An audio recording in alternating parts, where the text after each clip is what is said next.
세월의 흐름 속에 잊혀져가는 이름처럼 쓸쓸한 것은 없습니다. 한때 트로트 4대 천왕으로 대중의 인기를 가득 받았던 가수 현철이 최근에 두문불출하고 있어 대중들은 안타까워하고 있는데요. 2020 트롯 어워즈 시상식에서는 남진, 태진아, 송대관 등 동료 가수들은 대부분 출연을 했었지만 현철의 모습은 볼 수가 없었습니다. 이로 인해 건강 문제가 있는 거 아니냐는 건강 이상설이 대두되기도 하였는데요. 심지어 치매설까지 등장하기도 하였죠. 40년째 흔들림 없이 국민적 인기를 유지하며 트로트계의 대부로 인정받는 현철이기에 사람들의 걱정은 더욱 더 커졌습니다. 또한 대중 가수의 인기라는 것이 오르락내리락 또 반짝했다가 사라지는 경우가 많은데, 현철의 경우는 워낙에 히트곡이 많다 보니 초등학생들까지 그 노래를 따라 부를 정도이며, 그의 된장같은 구수한 목소리와 독특한 꺾기 창법은 누구도 흉내낼 수 없을 정도였습니다. 이처럼 국민가수로서 현철은 대중들로부터 큰 사랑을 받으며 오랫동안 정정하다면 정정하게 활동하고 있는 편이었지만, 그러나 정말 안타깝게도 2000년대 중반부터 그의 건강에는 조금씩 이상이 생기고 말았습니다. 특히 2007년에 현철은 60대 중반으로 방송에서의 공연 녹화를 앞두고 3m 높이의 무대에서 추락사고가 나 골절된 뼈가 폐를 건드려 사경을 헤매기까지 했고, 그리고 최근에는 병명도 밝히지 못한 채 혼자 걷는 것조차 어려워 2018년 가요 무대를 끝으로 더 이상 방송에 얼굴을 비치지 않고 두문불출하고 있습니다.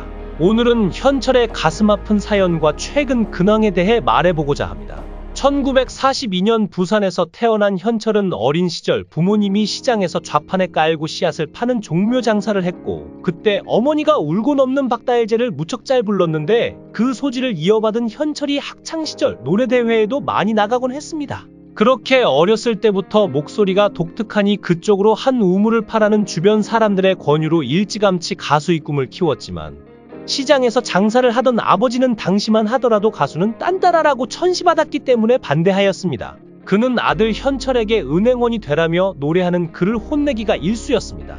결국 현철은 아버지의 고집에 못 이겨 잠시 노래의 꿈을 접고 20살이 되어서는 동아대 경영학과에 진학하게 되었지만, 타고난 길을 버리지 못했던 현철은 다니던 대학교까지 중퇴하고 1969년 무정한 그대로 가요계에 데뷔하게 됩니다. 하지만 아무리 현철이더라도 당장 스타가 되는 것은 당연히 아니었고, 또한 그가 데뷔할 당시에는 남진과 나훈아가 한창 주목받고 있었기 때문에 신인 남자 가수가 그 틈에서 인기를 얻는다는 것은 사실상 하늘의 별 따기나 마찬가지였습니다.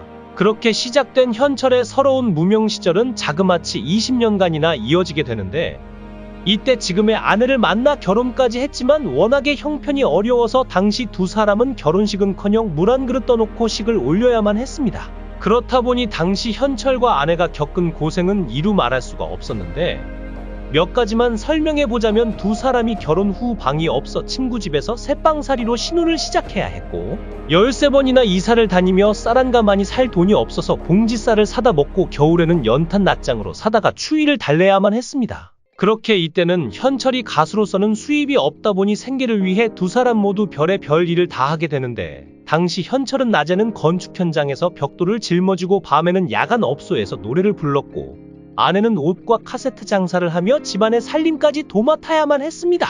이처럼 당시는 사는 게 워낙에 힘들어 사실 어떻게 보면 두 사람은 포기하거나 헤어질 수도 있었지만, 그러나 훗날 그의 고백에 따르면 그 어렵던 시절 서로가 다투거나 목소리를 높인 적 한 번도 없었고, 또한 아내는 그런 고비 때마다 꼭 참고 버텨주었으며 본인 역시 돈을 잘 벌지 못했지만 늘 따뜻한 말로 아내를 토닥여 주었다고 했습니다.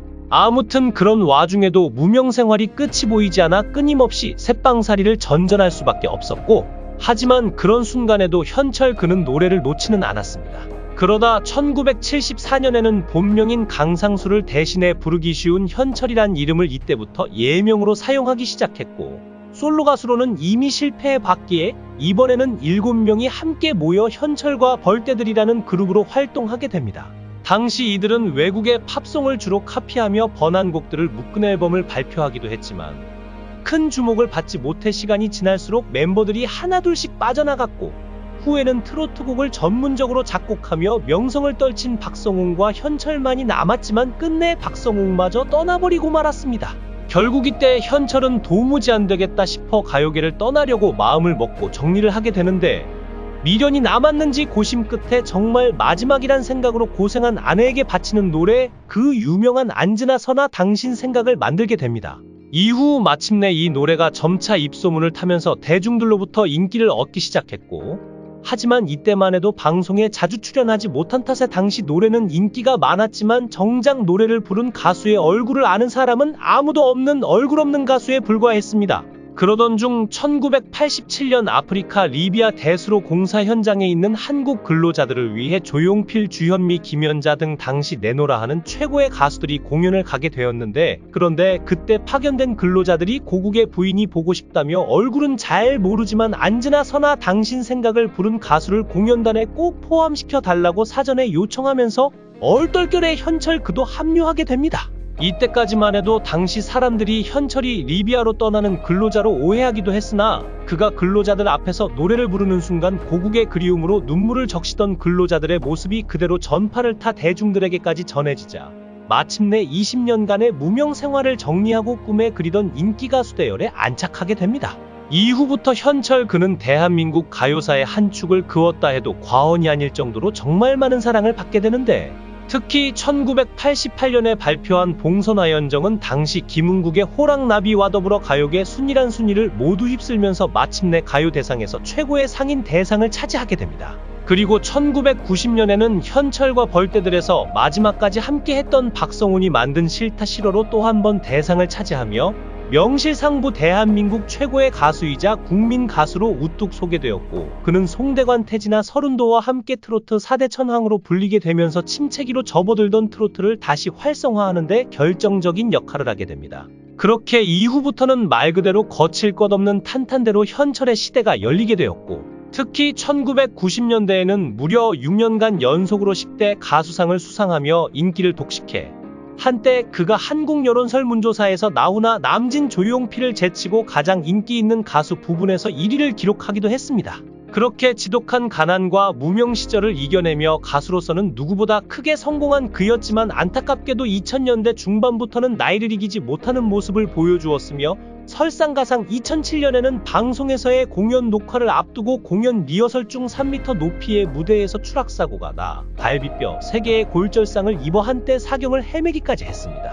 그리고 사고가 난 지 얼마 안 돼서 같은 해 9월 주치의와 가족들의 만류에도 불구하고 서울 장충체육관에서 복부와 가슴에까지 붕대를 감고 무대에 올라오기도 했으며, 이후부터 나이에 비해 정정하다면 정정하게 활동하는 듯하다가 2019년부터는 또다시 안타깝게도 좀처럼 그의 모습을 볼 수 없게 됩니다. 특히 그가 마지막으로 출연했던 2018년 가요 무대에서 봉선화연정을 불렀었는데, 왠지 모르게 어딘가 많이 힘들어 보이는 모습을 보여 시청자들은 그에 대해 많은 걱정과 우려를 하게 되었고, 설상가상 당시 가요 무대를 관람한 방청객의 목격담에 의하면 당시 현철이 혼자 걷는 것조차 어려워 PD들에게 부축해서 겨우 걸어갈 수 있었다고 했습니다. 나이가 듦에 따라 가수 현철이 과거처럼 왕성한 활동을 하기에는 힘들겠다는 생각이 드는데요. 활동보다는 재활에 전념하셔서 건강이 회복했다는 소식을 이른 시간 내에 들을 수 있었으면 좋겠습니다. 제가 준비한 소식은 여기까지입니다. 구독과 좋아요는 영상 제작에 큰 힘이 됩니다. 감사합니다.